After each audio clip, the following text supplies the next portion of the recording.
Hi and welcome to the channel, Budget Audio Review and Upgrades. Now today it's the turn of this little amplifier here. This is a 1978 JVC amplifier and the model number is the JVC S10. Made in 1978 in Japan, like I said.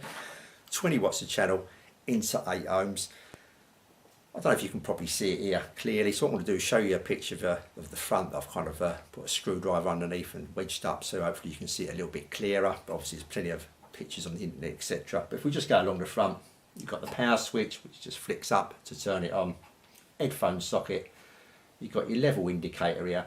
5 LEDs that kind of like move up. The more power you give it, they start moving up. They kind of flicker with the music, etc. You've got your bass and treble controls. And these are quite a little dinky kind of like little, they click, as you turn them they click, but they're quite dinky small knobs on these. Would have preferred just something a little bit bigger to get a grip on, etc. Nitpicking obviously like I normally do. Then you've got your loudness, you've got your tape here which is source and monitor. Then you've got your source switch next to it which is phono or tuner. Next to that you've got your microphone input, you've got your mic mixing level control there next to that, and above that you've got your balance, then the main volume control, and this clicks round as well. The main volume control is one of them that clicks.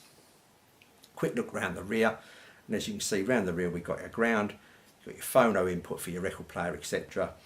Tuner, tape record and play, a 5-pin DIN socket which is to record and play again for the tape, and connections there for one set of speakers. Now if we just quickly look at the bottom as well, because I like to, you know, all angles kind of thing. You've got a plate there, it's got 6 screws in, as you can see.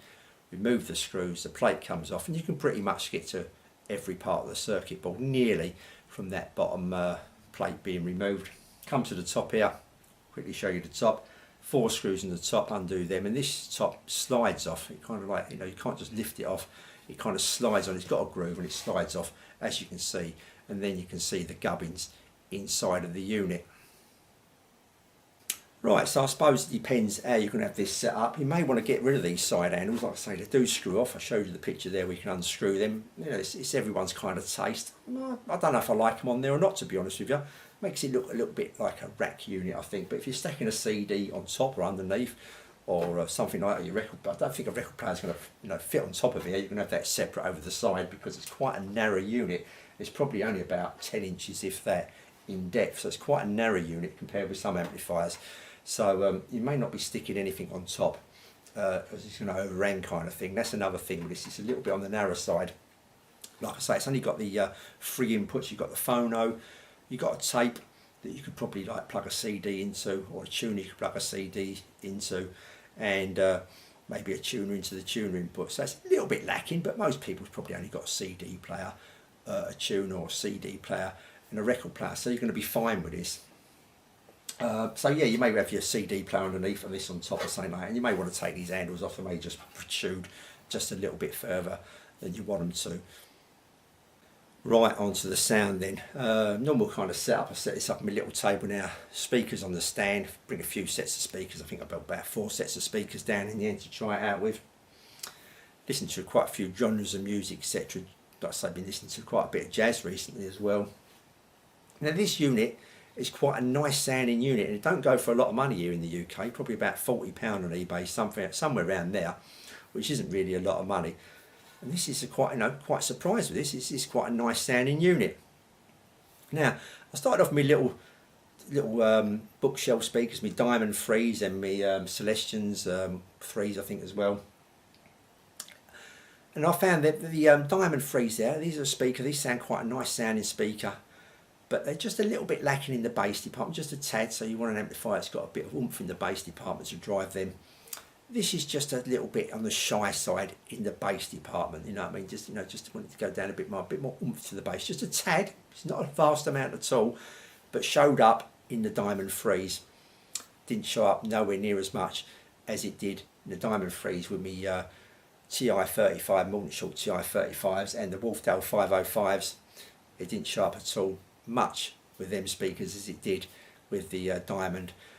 So just a little bit lacking in the bass department. So what I would say is, if you've got a little box, you know, little small set of speakers, little bookshelf speakers, a little small cone kind of like drivers in them, that this may just make them just feel like they're shouting a bit, but you know, it's not in a bad way really, because the sound is nice and clear. It's not unpleasant. It's not fatigue or anything like that. The vocals just a little bit pronounced on this amplifier. I would say the frequencies between maybe 2 kHz and 5, somewhere around there. Just got a little bit of a notch to them, just a little bit notch, but they emphasise them frequencies just a tad, and it kind of like shows on them small speakers that that's where it's happening. Not so much with the bigger speakers, but you can still hear it's there kind of thing.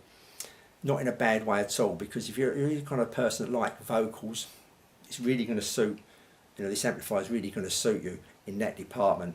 Just brings them vocals forward, just, you know, pronounces them just a tad, not by any vast amount, but you can just notice a little bit of a tad there. The top end was quite nice, it's quite detailed, the top end, but just rolled off a little bit, I think. Splashing the cymbals, just, you know, it sounded nice still, but just a little bit rolled off there. I like the, you know, I like this amplifier. Going back to the bass here, it's got, you know, I'm saying it's, you know, it's a little bit lacking in that, but it's just a tad, and you can kind of adjust this. Just turn this one notch with the big speakers if you have to. And I didn't really touch it with the big speakers, to be honest with you. With the smaller speakers, the diamonds, I did move it around 2 notches to bring them, you know, the bass back and just to level the sound off, and it sounded nice. And this bass on here, it's quite a nice sounding bass. It's kind of quite, you know, it's kind of draws your attention to it. It's kind of nice, you know what I mean? You sit back and listen to it and you think, well, that sounds nice. It's like it's a little bit of a rounded kind of bass. It's quite tight still, a little bit rounded kind of bass, kind of like just a nice sounding. It's got a nice sound to it. This amplifier's got a clear sound. It's very, very clear. You know, it's just really, really nicely sounding. I think I was quite surprised really. The soundstage itself is quite nice, just goes beyond the speakers. Instrument placement's nice, the vocals and that was all rock solid. This, you know, gives a right rock solid vocals and instrument placement. Made it quite a pleasure to listen to, really, to be honest with you. And it sounded really clear. You know, I just noticed how clear this amplifier sounded. I was quite surprised. It's not analytical or anything like that. It's still got that kind of vintage sound to it, this amplifier.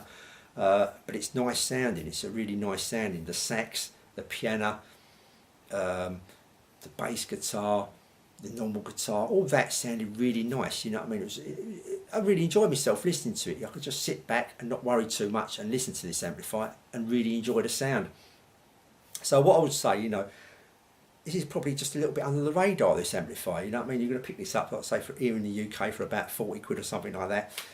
If you've got a set of speakers that are not a little chitchy bookshelf speakers, you know, got a reasonable side driver, something like that, that's not, you know, not a bass lacking kind of speaker, I think you're going to enjoy this amplifier. I really think you are. And if you're a vocal kind of person as well, it's really going to tick quite a few boxes, I think. So for a budget, you know, don't forget, we're still talking about a budget amplifier. I don't expect to pick this up for 30 or 40 pounds and suddenly get an amplifier. It's probably going to, you know, you think, oh, this is going to sound like a 700 or 800 pound amplifier. It's not. But for a vintage amplifier, that kind of vintage sound, that nice sound to it as well, nice clear sound to it as well, you're not going to go far wrong with this amplifier, I don't think. Just a few little negatives. Like I say, you've got the only one speaker terminal, only the 3 inputs really, but you know, it's nitpicking here really. And these little knobs got on my nerves a little bit. They're a bit ticked on the titchy size, these little knobs. But once you've got them all set up, you're not going to touch them much. Still got a nice big volume control here that clicks as well. And you've got your little meters here flickering on and off and all.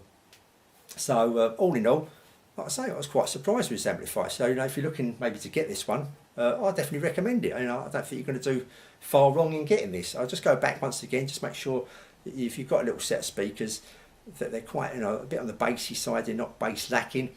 The bigger the speakers you got, I think the better this is going to sound.